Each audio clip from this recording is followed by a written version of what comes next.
Are you having problems to learn verbs in the simple past or just learn simple past? Well, watch this video and learn how you can finally learn simple past. Coming up.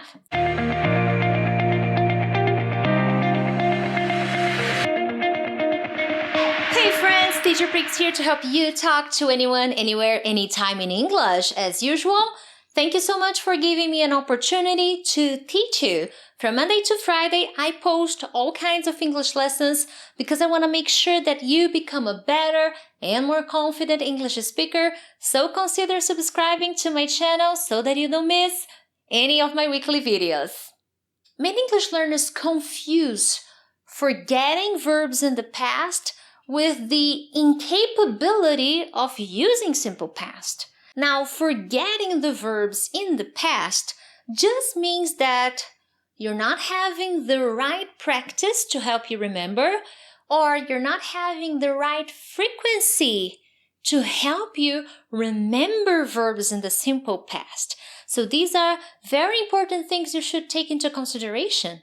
With my private students, from day one, they have to use simple past, even if they are a beginner. Why? Because I use good strategies, and I'm going to share some of them with you tonight. Now, the first tip is a little bit more alternative, and I will explain. Be more mindful. What I see many English learners do, many private students or people who send me emails, they are describing something in the past, and they just keep talking in the present. Now, when I say be more mindful, I'm asking you to pay more attention to the things you're talking about. If the conversation is in the past, and how do you know it's in the past? Well, I'm asking you about yesterday, last week, your last vacation, this morning. For me now, it's nighttime, so morning is already past, it's gone. This will help you identify that you should speak in the past. Now, what many English learners do is they ignore it completely. They keep talking in the present and they don't think, okay, but I don't know this verb in the past. How should I say this in the past? Even though you may not know the verb in the past, just by having this mental conversation will help your brain remember that you need to do something. You need to change something. It's not simply using don't or just using the verb you want, but having this awareness that you need to do something. Okay, I usually correct my students if they just go freely, if they just speak and they don't do anything. And I'm like, hey, what are you doing? Why are you talking in the present if I asked you a question about your last weekend? And they're like, oh, it's because I don't know. Well, why don't you ask for my help? I'm here to help you. So by doing this, I am reminding my students to remember something. Past. And if you don't have a teacher to do that with you, you need to have some kind of practice that will help you remember that you need to change something, that you need to do something to make your sentences be in the past. But I'll talk more about that. The second tip is very connected to the first one. Don't make conscious mistakes out of convenience.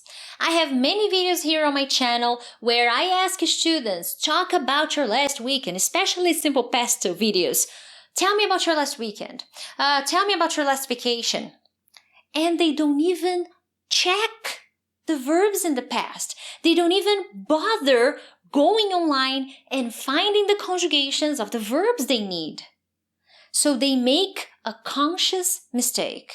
So if you do that, for let's say you're practicing your writing, and you're writing in the past, and you don't even bother checking the verbs, you're making a conscious mistake.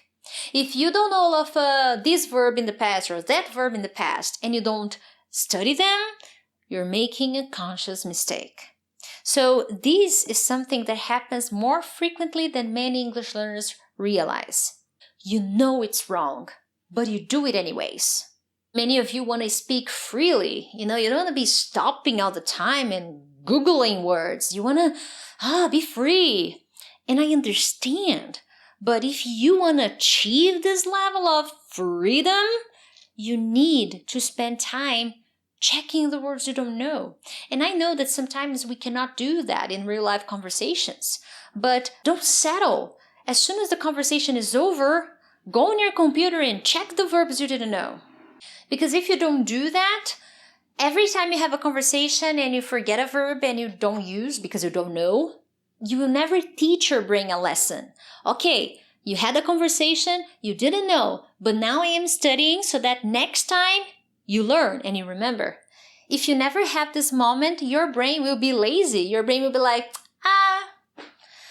that person understood, I didn't remember, but that's what happens to me. I don't remember. So you need to be mindful of this and not make a conscious mistake because you just don't know and you want to speak freely. It doesn't work that way. You will never achieve this level of speaking freely if you don't sit down and study the things you don't fully remember and understand, okay? My tip number 3 is you need to have a simple past practice, a weekly practice. And I do this with my basic students and my advanced students. I'm studying Italian by myself and I do this every week because I know how important it is to study simple past. So every week, studying alone, I describe my last weekend. And I do this by writing and by recording my voice on my cell phone. I have a voice diary, and every week I record many audios trying to speak, answer a question, talk about my last weekend, talk about my last vacation, because I know that's the only way for you to learn simple past, by practicing. So establish a routine of practicing describing your weekend or your yesterday activities. By doing this on a consistent basis, you will be conditioning your brain to think in the past and remember those words, okay? For example, for my study routine, every Monday or Tuesday, I describe my last weekend. Yeah, or Monday or Tuesday, I write about my last weekend or I speak about my last weekend. I do both actually, but depending on the day, I write about it on Monday and I talk about it on Tuesday. And every week I forget a verb and I check it, okay? And after doing this for some time, I realized that I was beginning to remember some verbs more easily than others. Why? Because my brain is beginning to accept. I am conditioning my brain to remember the verbs and the conjugations in the past form. And I am pretty sure that you can do this, even if you are alone. Now, one final tip. And hey, before I give that final tip, hit the like button.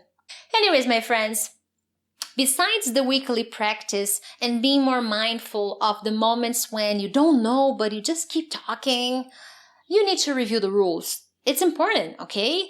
If you're making mistakes, you still need to review the explanations, the rules. You gotta watch them. Right now, I'm learning about, not the past, but I'm learning about future.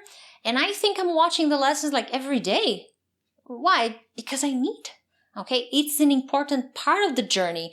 So I am studying the rules so that I can remember them eventually. You don't need to study the rules every day.